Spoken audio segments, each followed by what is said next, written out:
Hey guys, what's up? It's Carl back with another smartphone comparison, and we are pairing off the brand new OnePlus 9 that just kind of debuted the other day against the tried and trusted My Daily Driver, the iPhone 12. I think this comparison is more popular than the Max models or the Pro models, the iPhone 12 Pro. This against, say, the OnePlus 9 Pro. Most people in the end pick the cheaper models, so I think this will be a very fair comparison. The pricing wise is similar, and we'll start off on that end first. So the OnePlus 9 retails for $699.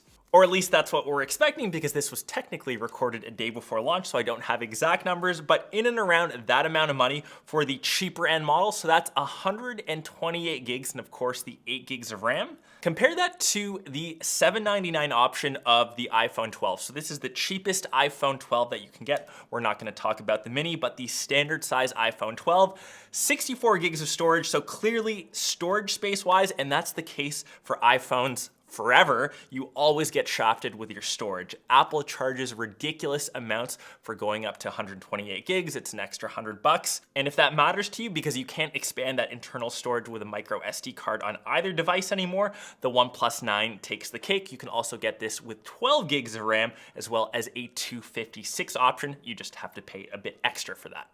The second big thing that you'll notice is the size or the overall footprint. So clearly we have a bigger device over on the OnePlus 9, and that's mainly due to the display. So 6.55 inches compared to 6.1 found over on the iPhone.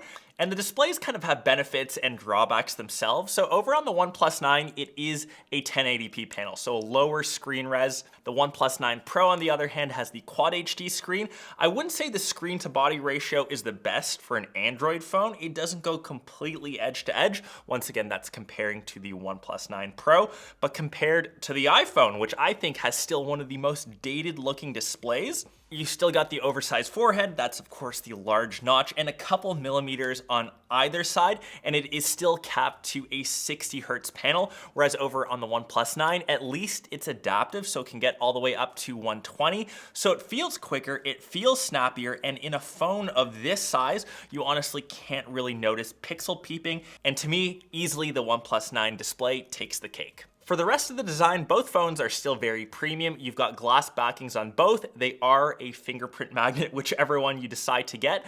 I am, though, still a fan of the squared off design of the iPhones. It feels a bit grippier. Over on the OnePlus, you've still got a bit of a rounded design. They still have that alert slider or notification slider that OnePlus is kind of famous for. It's maybe one of my favorite features that I wish I saw on other phones.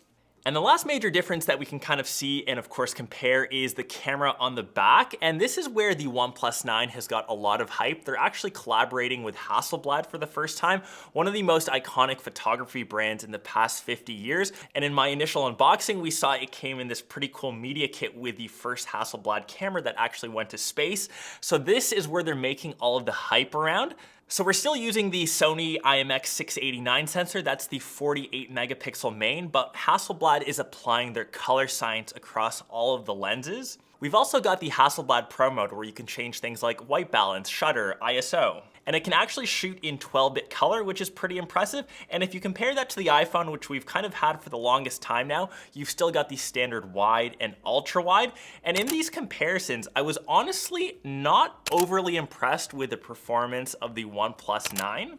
I think I was expecting a bit more coming with that Hasselblad name, especially for the main sensor. I found that some of the images were a bit on the cooler side and it struggled to find white balance. And in this photo specifically, you can see when I changed from the standard wide to the ultra wide camera, there was a big difference in the white balance range. The wide version was a lot cooler, whereas the ultra wide, it seemed more realistic and it was a lot warmer. Dynamic range seemed to be pretty comparable, and other than that white balance issue, as long as that was fine, I did think color reproduction was pretty good. I do think that's a bit more of a software update, and I think OnePlus should probably address that, but curious to hear your thoughts on that. If you want a bit more of comprehensive testing and a full camera review, let me know and I can really test this out to the nines. These were of course just a few sample shots between both devices. In terms of performance, this one's a tough one, as it always is against iPhone versus Android. We've got two different operating systems. Over on the iPhone, iOS is just so optimized. It's buttery smooth. It works with all of your Apple products. So if you're in the Apple ecosystem, I think you already know the answer. Over on the OnePlus 9, it does have the latest silicone inside.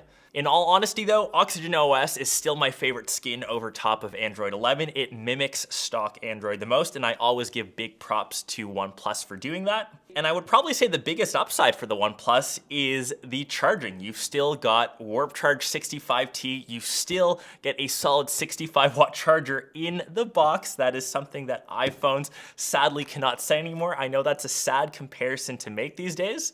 You can get a full day's use in just 15 minutes of charging, and I think 0 to 100 is around 29 minutes. So definitely that's somewhere where iPhones tend to kind of lack and are kind of shitty for. But with the performance of the camera not being as good as I wanted, I think this comparison becomes a real toss-up.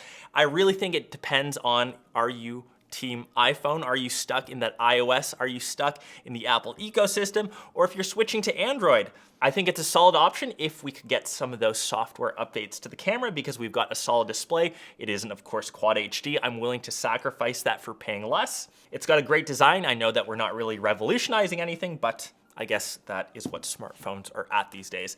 Hope you guys enjoyed this review / comparison against both of these flagships. Curious which device you would take. And remember, I've got a OnePlus 9 giveaway from my initial OnePlus comparison against the 9 versus 9 Pro. So make sure you guys check that out, and I will catch the rest of you in one of my next vids. Peace.